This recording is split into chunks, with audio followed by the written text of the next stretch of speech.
Welcome to the Beverly Hills Plastic Surgery Podcast. I'm Dr. Jay Calvert, once again with my faithful co-host, Dr. Millicent Ravello. I am faithful. You are. Faithful and I'm loyal. Thank you. Happy to have you here. It's going to be a very good podcast because we're going to talk about the first big plastic surgery meeting that we attended since this pandemic started. It was so nice. It was so nice. It's good. It was good. It was really good. So the aesthetic meeting is what it's called. It's the annual meeting for the Aesthetic Society, which is sort of the main big organization of aesthetic surgeons in the United States and, actually across the world, because we do have international members as well. We do. And typically we have an annual meeting every year, someplace nice, and everyone goes and you see your colleagues and old friends and you learn a lot of stuff, and it's really great and it's a good time and everyone looks forward to it. You learn a lot. You learn a lot. Last year was COVID, so it was supposed to be in, where was it supposed to be last year? Vegas. That's right. It was supposed to be in Vegas last year in May. It's usually in May, and that was right when COVID hit, so it was canceled. And then this year, they opened it up for in-person. They limited how many people could attend, and they had social distancing and mask requirements, but it was a great time. Yeah, it was a great meeting.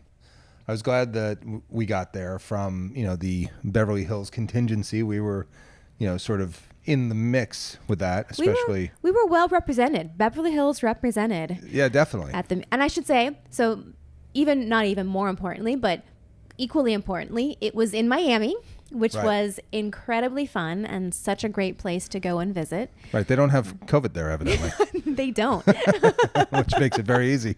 And since some vaccinated brethren like us show up there, we were totally cool. It made it for a very low-key, low-stress situation because the majority of the people attending the event were in the medical profession. So we've all been vaccinated for months now. And then the city and state itself had its own mask mandates for indoors, especially the hotel and the convention hall. But outdoors, there really was no requirements that I saw. No. Yeah. And they were vaccinating. I mean, there was a vaccination center, like literally you walked out of the convention center and they had a vaccination place there. So if you were shy of a vaccine, you could walk over there and just go get it. Get one. It was all set. So, but the meeting was great. The American Society for Aesthetic Plastic Surgeons, which is is it becoming the Aesthetic Society? It is. Yeah, the old name was American Society for Aesthetic Plastic Surgeons, ASAPS. And then that's kind of a mouthful. So they've now shortened it to just the Aesthetic Society. So that's the deal now. That's the deal. Well, that's good. I wasn't there for the business meeting for that formal resolution passing, but that's okay. We did make it to our business meeting. You did. You dragged me to the business meeting. I was like, I want to go to lunch. You're like, you have to go to the meeting's member. Yeah, I mean, you're a member. That's the business meeting. I know. And I'm glad I went. I voted aye, and I participated, and I'm really glad I went. I think I seconded the motion. So thank you for making me go to the members meeting. What was your biggest take home? What did you really come out of there saying, wow, that's great. I'm totally going to do that in my practice? You know what was interesting about this particular meeting this time around is that for the first time, they had a whole mini symposium on aesthetic breast reconstruction.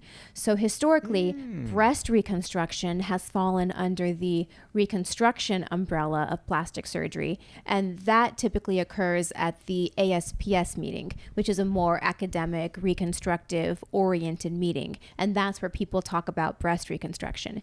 But this year, they introduced an aesthetic breast reconstruction course symposium. It was half a morning or half a day long.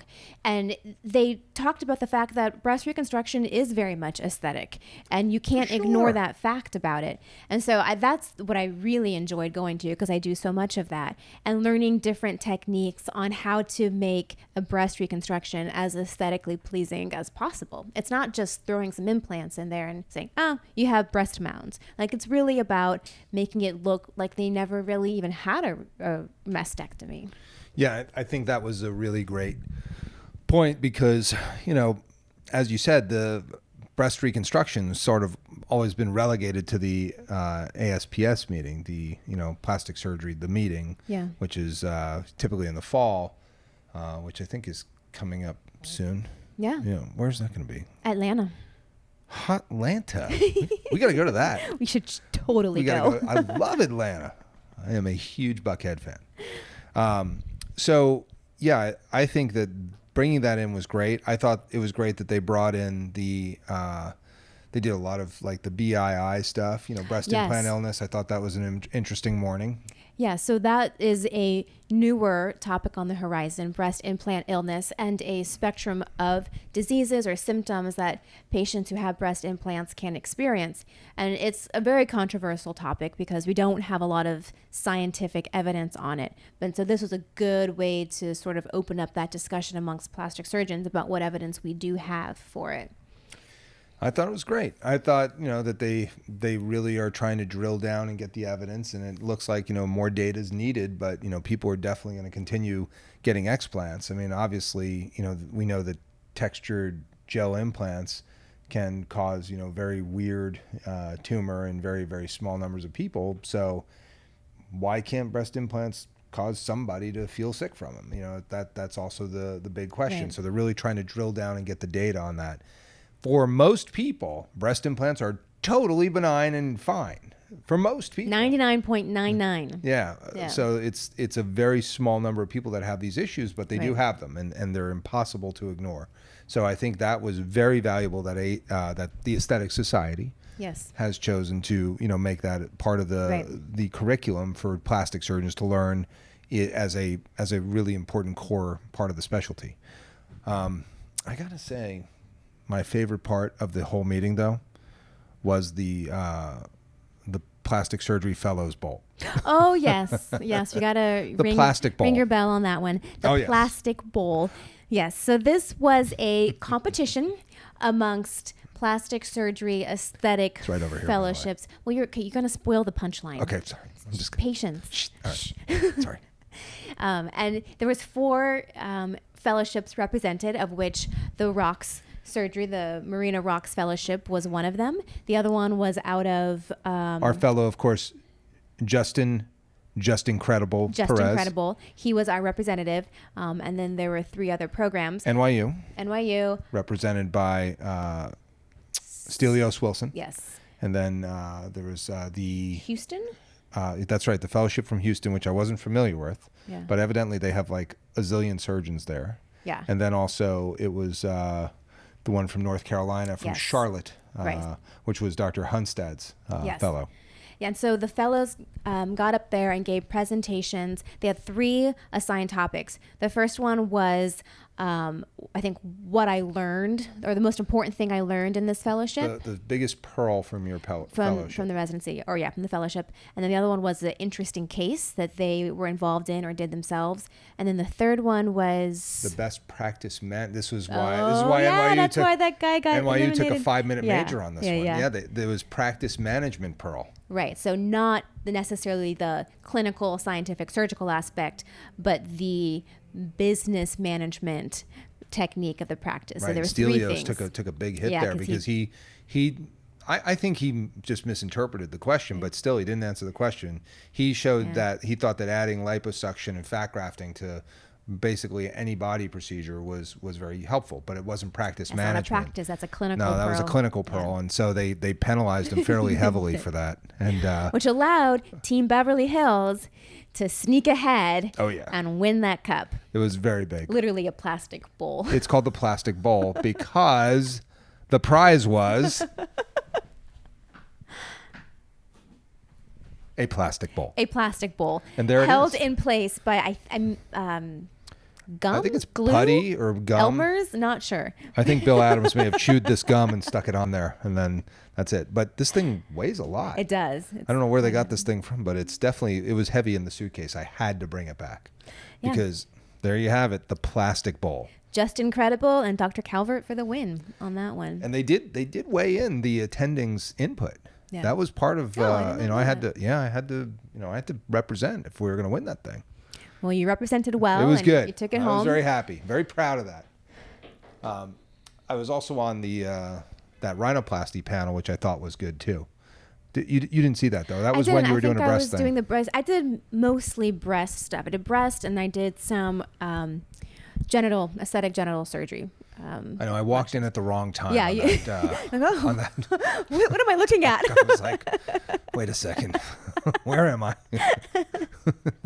I just thought it was rough, but Yeah. but it was very helpful actually. I was glad I saw it because, as plastic surgeons, our patients ask us to do everything, and I do some number of labiaplasties every year, and so like watching experts like talk about how they think about it was really useful. It was. There was one doctor who was talking to her about her technique for actually doing vaginoplasties, tightening up the actual vagina itself with internal sutures. I have not done that. I've never No, ventured that's- into that territory. So it was really interesting seeing how she was doing it. And she does a lot of it. When you think about it, if plastic surgeons aren't doing it, there's very few gynecologists that are doing it. So there's sort of this Was she doing void. an AP repair? No, she was literally just going in there and de-epithelializing or removing a portion of the mucosa of the vagina and then suturing it back together to make it tighter. I think she was doing some perineal repairs as well, but what I mainly saw was the intravaginal ones. Yeah, that's not the nose. That is So a I'm not gonna be- long way That's from not- the nose. that's not the It's mid-face a for different me. vestibule, yes. Not happening. I don't mind doing the labiaplasties and like clitoral hood reductions and things like that. I do a fair number of those, and I like doing them. I think it's a very satisfying, rewarding surgery, for the patients, and for me, it's very artistic. I think it's a cool operation, and doing it where you don't have problems, I think, is actually challenging. It is. There is definitely a learning curve to those. So sitting there with the experts and listening to their techniques and pearls and things they've learned over time is really helpful. Yeah, it was good. The rhinoplasty panel is good. You probably have seen most of it. It was this new discussion that's come up over the last few years of whether preservation rhinoplasty or structural rhinoplasty are advantageous, and sort of the take-home message was, well, you should know both. It's like you can't make every operation with some certain technique. And I'm just gonna not go off on this because it gets me. I think you can see the flames starting to well up in my eyes and smoke coming out of my ears. The truth is that when people try to sell techniques as a way to say that their operation's superior or whatever, it does make flames come out of my eyes and smoke come out of my ears, because it's not true. The reality is the results should be what get people in the door. People should come for the results. I want that result. You seem like you get a lot of those good results. I'm going to have you do my rhinoplasty. Right. Not how you get use there. you use some special saw, or evidently you have a special cucumber water that you drink before you operate. Maybe I should have you do my rhinoplasty. Well, do you like the results? Because that's what matters, people. Right. Not how you got there necessarily. No. Right. You drove here in a Bentley, so I should have you do my rhinoplasty. No. You should look at the before and after photos, and you should decide if you like those before and after photos, and that's how you pick a surgeon, because that's what you're going to get. Agreed. But nevertheless, it'll be a topic. I'm sure there will be another panel next meeting about preservation rhinoplasty. I can predict it. I'm pretty sure it'll be there. So you'll have another chance to say your piece. I mean, I think preservation's cool. I'm totally into it. I think it's awesome. I'm like a technique meister. I collect techniques. I love picking up new techniques. And I think the preservation stuff is slick and cool. It doesn't mean that I'm going to do it on every single patient. I can't do preservation rhinoplasty on secondary patients who've had osteotomies and septoplasties. That's not even on the discussion table for me. Yeah, nothing to preserve there. No, it's over. They need a total overhaul. So people are like, oh, you should try preservation. I was like, dude, 60% of my patients are destroyed by somebody else, and I need to fix them. It's not going to be something that comes up on every single case. And then on my primaries, I just want to get a certain result. If they're great for preservation, I'll do it. But I can tell you I've done 6 of them or so, and it's I do a lot of rhinoplasty. So yeah, you do the math. it's I've done 6. It's not like I got to hang my whole hat on well, I do preservation rhinoplasty, so I'm better. No, it's look at the results. It's about the results. And I mean, if there were a way that what would be great is to have people have a scoring system, like here's a primary rhinoplasty and the degree of difficulty on this one judged by the experts, or the system that says this is a degree of difficulty of a 7 because it has a dorsal hump and it has alar malposition and it has a hanging columella and it has a previous, an septal deviation and it's a high septal deviation and the nasal bones are asymmetric and then there's a low radix and it needs a graft. So all those things go into it. And now this primary rhinoplasty is a 7. And Dr. Calvert did it, and here's the result. You go, wow, on a primary rhinoplasty for the degree of difficulty of 7 out of 10, that's a great result.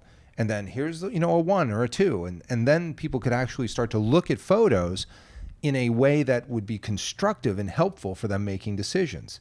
Instead of saying like, I do scarless rhinoplasty. That doesn't help anybody. There's like 42 practices in this country that are advertising scarless rhinoplasty, which is like, I do endonasal rhinoplasty. Well, I do endonasal rhinoplasty. Should I advertise I do scarless rhinoplasty? No, it's all about results.